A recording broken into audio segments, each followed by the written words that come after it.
Before you start with a new client or you are prospecting a client, you do what you call in Germany a chemistry meeting. Mm-hmm. In France, we call it lunch. Easy as that. Yeah, but it's the same thing. Yeah. Bevor wir mit der heutigen Folge starten, möchten wir euch zunächst erklären, worum es uns und unserem Partner Teamleader in diesem Podcast überhaupt geht.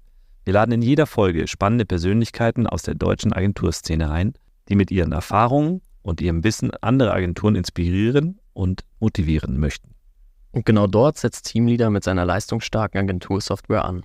Diese hilft bereits über 4000 Agenturen dabei, Terminfristen einzuhalten, Budgets zu kontrollieren, Gewinnmargen zu steigern, Kapazitäten zu planen und vieles mehr, damit ihr euch voll und ganz auf eure Kreativität konzentrieren könnt. Von Agenturen für Agenturen. Und los geht's mit unserer heutigen Folge. Herzlich willkommen zurück bei Agency Life Deutschland. Schön, dass wir wieder da sind mit dem Studio, Chris und ich, wie immer. Good morning, ich mach's dann gleich mal auf Englisch, weil heute haben wir einen Gast, den wir vor allem in Englisch bei uns haben werden.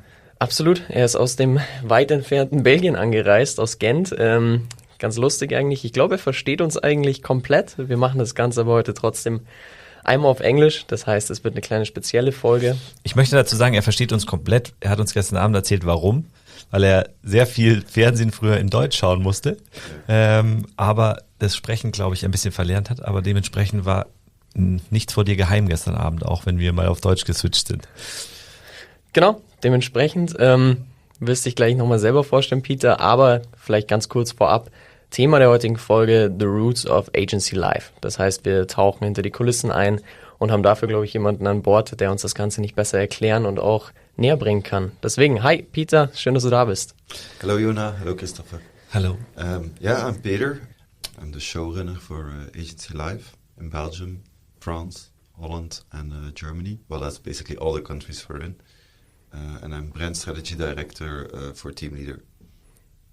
Und jetzt auf Deutsch? Ich bin Peter. Ich bin Brand Strategy Director von Teamleader. Und ich bin den Showrunner von Agency Life. Sehr gut, sehr gut.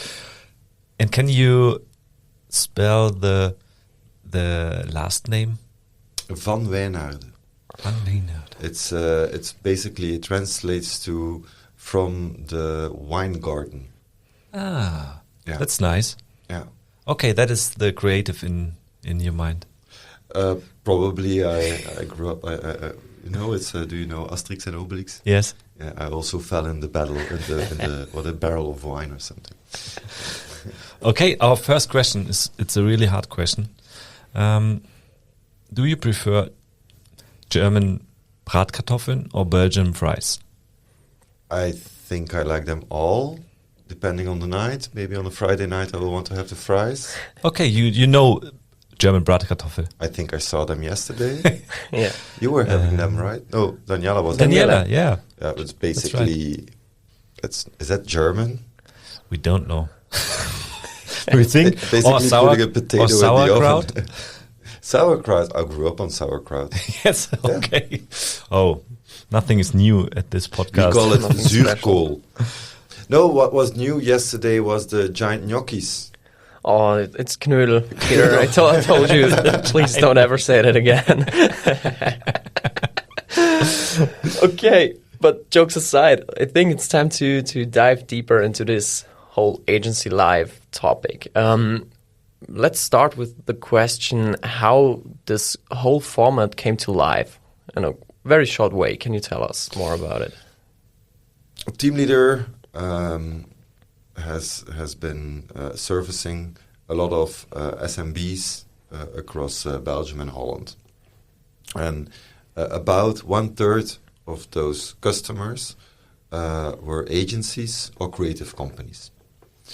And noticing that we have like 4,000 agencies that are working with Teamleader, we also acquired a new software that was better suited for those agencies. So we're like, okay, we're really ready to take this market. So to really understand the market and to really talk to the market, we started with Agency Life. the promise in Agency Life is that we listen to the voices of the industry. What are their worries? What do they want? What keeps them busy? And we try to figure out how we can improve this with our software or with our connections. And this format lives on different countries, right? Yeah. Which are the countries? We have it in Belgium and Holland originally, because from a Flanders point of view and a Dutch point of view, it's the same language. Yeah. And then we also started it in France as the second region, and then Germany, I think, last year with you guys. Yeah. Yeah. And in the future, some more countries? Well, I would hope so. I have some countries in mind, but those are a bit strategic decisions. Yes. I also don't want to jinx it. But yeah, we're looking at other countries, yes. Okay. Okay, and you gave us a little sneak peek on the purpose of Agency Life, so to realize what are the pain points and so on. But can you go a little bit deeper? So what is the main purpose or the why behind Agency Life? Well, there is, of course, from a product point of view, there is from a marketing point of view, and there's also from just a love for the industry point of view. For the product point of view, as we are a market leader in Belgium, and in Holland, and we really need to protect that position. So you really need to show that you're talking with the industry, and it's not only, you don't only do that backstage. If you're like as big, as dominant as us, you can do that on stage. And it's also interesting because it attracts other people. About 40% of our clients come through other clients. So showing who our clients are, putting them on stage. This is how it started. How are you doing your business? What is troubling you? When do you decide when to pitch or not? That kind of knowledge that was not really shared in the agency industry. So we decided to share that, and that was like good for us because we can then showcase our clients, give the agencies a stage, show them it's not only about winning awards, it's also about good entrepreneurship. So we really celebrate the entrepreneurship side of the agency work. Secondly, it's also very interesting for product to have like conversations with the agencies, right? You saw that we just released the ebook, a big topic around intercompany billing. Yeah, if we would not be talking to agencies, we would not know that interco billing is a headache thing. If we would not talk to agency, talking about things like billability, we would not know how important it is, why it is important, and what are the methods, how they calculate it, and what do they use it for. So this is something we can bring in to our dashboards. So it's a bit of a research thing. Mm-hmm. It's also putting our clients where they belong on the stage. I think it's celebrating their entrepreneurship, and from a marketing point of view, it's really showing our thought leadership. Great. And I think that's also something we experience in our talks, that sharing is not common between those agencies, but the more we do it, the more the people like to talk about it, because in the end, every agency has the same problems, the same plans, or also same visions. And as we talk to a lot of interesting people with a lot of cool ideas and stuff, we realized how valuable this is for us. And in our opinion, it's a very cool tool or idea to push the agency market, because the agency market is something nobody has a real view on it. And it's sometimes hard to get the point what an agency does, where the agency is heading. So in our opinion, it's really cool to give it a stage, let's say. Yeah, that's it. And if we have a look on those different countries you work with agencies with, can you name some main differences in the different countries? There is actually when I started out Agency Life and started to ask all these questions that were not being talked about, I thought I was going to find a lot more differences, but there aren't so much differences. The vocabulary changes. Like everyone, before you start with a new client or you are prospecting a client, you do what you call in Germany a chemistry meeting. Mm-hmm. In France, we call it lunch. Easy as that. Yeah. But it's the same thing. Yeah. There are some differences in how people do business, but that's mostly culturally. That will also differ between other industries the same way over the different countries. There is a different culture of doing business in France as there is in Belgium, as there is in Holland, as there is in Germany. But how you run the business, in essence, is still the same. Over the course of the last years, the agency market has changed, and the stage of those changes is also a bit similar everywhere. In Belgium and in Holland, we have seen a lot of bigger companies buying smaller agencies, and that's their way of growing. And then in other companies, we see a lot of small agencies popping up, pop everywhere. So there's a lot happening, but it's just, I'm sorry to say it's. I don't want to say that everyone is the same, but it comes down to the same thing always. Yeah, in combination with cultural differences. We have of course next to the interviews that we do with Agency Life, we also do a quantified research called the Agency Benchmark, and there we can see some differences in numbers. Let's say that revenue per full-time employee in Belgium is higher than in Holland. We're looking at why that is. We don't have a number yet on Germany, but I'm very curious to figure out what that number is. So those things are a bit different.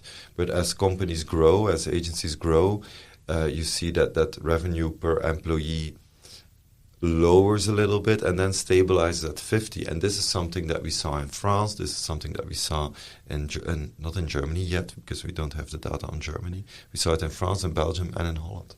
So except for some details and some values in KPIs, most things are the same. Tell us a little bit more about the benchmark analysis you did. That is a really interesting point for us to see this benchmark, to sort this benchmark with the different numbers. Sorry. That was really interesting, and I think for Germany that is a big point to share this. Well, we started with the benchmark last year. We started with a questionnaire, sending it out to all our agencies and to the press, the agency press, and we got about 400 agencies that filled in the questionnaire, and it was a big one. It took like 20 minutes or something. And we were asking all these questions that some people might think it's not polite to ask. What is your billability? How much revenue do you get from new clients versus existing clients? If you manage a project, are you planning it in phases ahead, or do you do it by feel or whatever? And so it's mostly finance and operational questions that we were asking. So not really the easy questions. We had 400 agencies answering us, and we had a good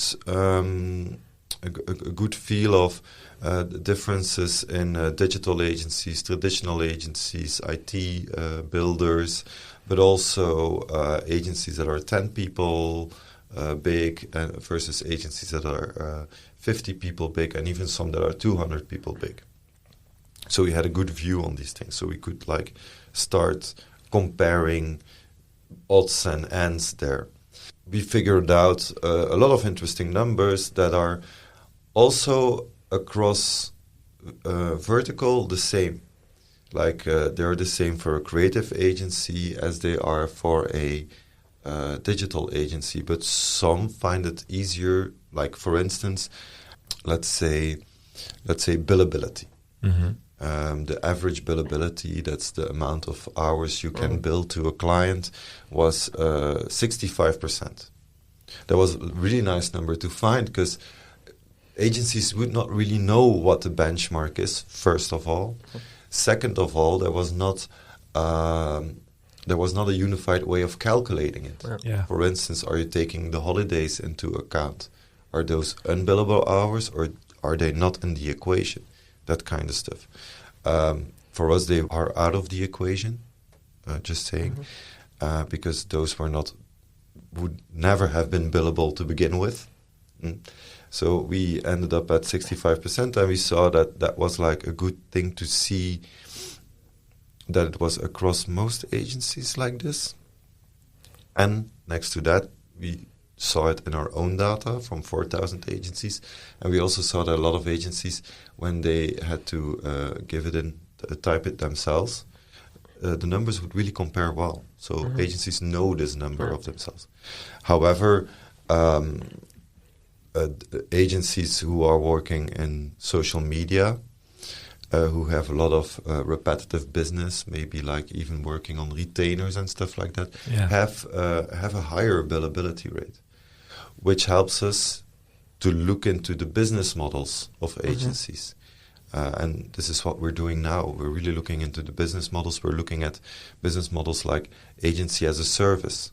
Who is doing that? We've added agency as a service features to the product last year in 2023.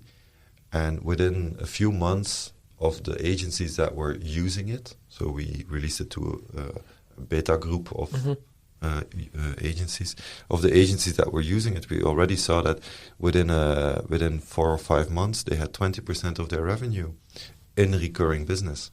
So it's something we saw in the agencies doing social media and IT, and maybe it's also something for creative agencies to figure out to do as well. So really looking like who is doing it different, what is good about it, and how can we bring it into the other agencies as well? How can agencies learn from each other, not only through the conversation, what is Agency Life, but also through numbers, what is, and that's the agency benchmark. Yeah, that's really, really interesting. I think we put the benchmark link in the show notes. Yeah, let's do it. Yeah, and I mean, I want to add that we're now running a new questionnaire for the benchmark. And we did not have a lot of German agencies filling it in. So it's a warm invitation to go to the agency benchmark and give us your numbers, because we will give you immediately back the results. And I think you will find it really interesting.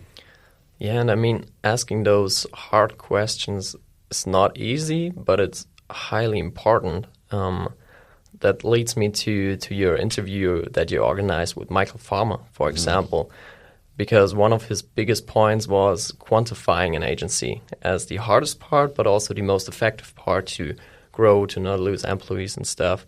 And I think that's a good time to switch to your personal highlights in agency life so far. I just mentioned Michael Farmer. I think that's one thing you wanted to say. But looking back on the last few years with Agency Life, what are your 2 main highlights you organized, you lived, you experienced? There's a few. There's a lot, actually, because I love doing Agency Life. I love it.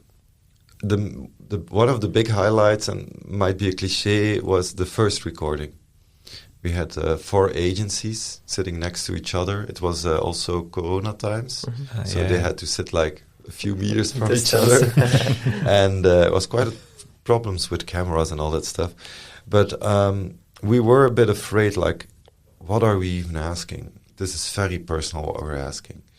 And I kind of felt like we were stepping on a taboo, like we're talking about when to pitch, when not to pitch, bluntly, openly. When are you saying no to a client? Have you ever fired a client? Based on what are you doing that? Those were the kind of questions, and you had then 4 agencies sitting next to each other in a very competitive market. And we have a good host, Robin, but halfway the episode, he was not the one asking the questions. They were asking each other the questions.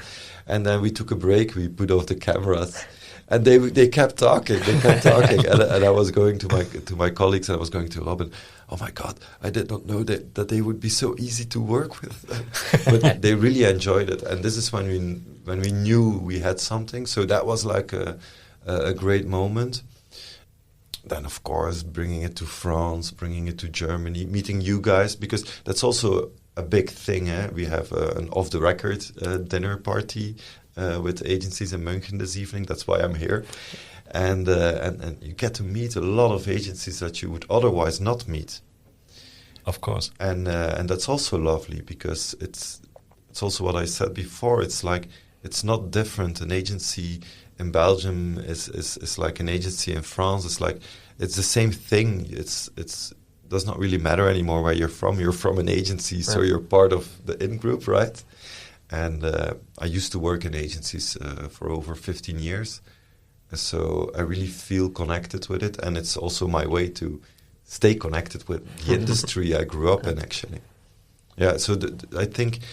And then you have all these guests that you didn't think you could have. And I think Michael Farmer was one of the ones I wanted a long time, and I never thought about inviting him, because he's an American, he's far away, and he's very virtual to me because I only read his books. But then one day I just sent him a very kind LinkedIn message, and he said yes. And he responded. Yeah. Nice story. Yeah. And maybe last question for today. Looking on your vision for Agency Life, so for the next few years, not which countries you want to conquer in the next few years, but in a general way, what is your personal goal regarding Agency Life? Where do you want to see Agency Life, or which points do you still want to widen? Well, there's some things I want to do still with Agency Life. First of all, I would love to bring in all the teams together once, like the French team, you guys, the German team, the Belgian team, the Dutch team. I want to bring you guys together for once, just to mix and match. And because now I'm the guy running around from country to country, but I really want to bring the people together, because I know that everyone will like each other, and it will be a very interesting day, I guess. So that's something I want to do. So bring together the team, because that's the team that makes it. Right. I want to make it bigger. I really have to think about it. The hardest challenge that I want to crush is that we in Belgium, we started 3 years ago already. So it's the third celebration of Agency Life in Belgium. And we started 3 years ago, and we were stepping on a taboo that really wasn't. It was something everyone was thinking about it, everyone was whispering about it, but no one was talking about it out loud. Yeah. But we feel that, at least in Belgium and in Holland, we kind of normalized that. Talking about the numbers of an agency. Now everyone is talking about the numbers of an agency. So we really need to break into new ground. Yeah. And that's why we're talking business models, and we're really going deeper in the numbers, because we have the numbers. We have numbers from 4,000 agencies. So this is something we need to do. And we also want to really break into the tough topics. And I think the Michael Farmer podcast was one to help us to break into the tough topics. But that's not the only thing we want to do. We don't want to be the bad news podcast. We also don't want to be a solution podcast per se. We don't want to be team leader, the solution people. We have a software for that. We want to listen to the agencies. What do you think is a solution? But we still want to go to the topics that no one else is really talking about. Perfect summary. Yeah. And I think a great time to invite some new people to our podcast as well, because we're always looking for new people, new guests we can talk to. So if you're listening to this episode and if you think, okay, I want to be part of it, talk to us. I want to talk about figures or something well, else. Well, not only numbers. If you have... can I do a plea for guests? Yeah. Let's do it. If you feel, if you have you don't have to come with answers. You can also come with questions. And then the guys from Socentic will figure out who else would be a good guest to answer those questions. It's a good one. No, it's what is worrying you. Are you looking into new business models? Are you looking into retainers? Are you struggling with planning? I hear the 4-day work week is a thing in Germany. Yes. How are you going to figure that out with your team and all that stuff? If you're really thinking about those things and think you have a solution in that direction, and not even a solution, but on your way towards a solution, that's interesting to us. Also, and maybe Christopher, in your case personally, you have an amazing agency, I think. Thank you. You have an amazing team, lovely people, Yes. Great talent. But you're also about to turn 40. Yeah. Thank you for this. So you're going to start to ask the next questions. Like, how am I going to bring this agency to the next stage? Yes. That's the biggest And question. the most simple answer people might think about is selling. But that's not the only answer. Maybe there's people out there who found like strength in a partnership with other agencies, and how they then together did it, not alone anymore at your 40, but how were they doing it together? So those are the kind of stories that are of interest to us. Also, many other. Actually, all the stories are interesting, but those are the ones I'm looking for right now. Really interesting. And that's what I wanted to say, that Agency Life is broad enough to talk about any topic that matters, but it also has the potential to take those deep dives. Yeah, And that's a cool even thing. Christopher's upcoming midlife crisis. Yeah, still waiting for it. Okay, I'm out. What a good ending. Peter, it was fun. It was really Yeah. cool that Yeah, you I visited liked, us. I liked it here. We're still looking forward for tonight's evening, talking with other agencies. And I think it wasn't our last talk today. So We hope so. No. we're going to visit you in Ghent, hopefully. Yes, in your I would studio. love it, yeah. And yeah, Thank you for being here. Thank you for inviting me. see you soon. And thanks for listening, guys. Bye-bye. Bye.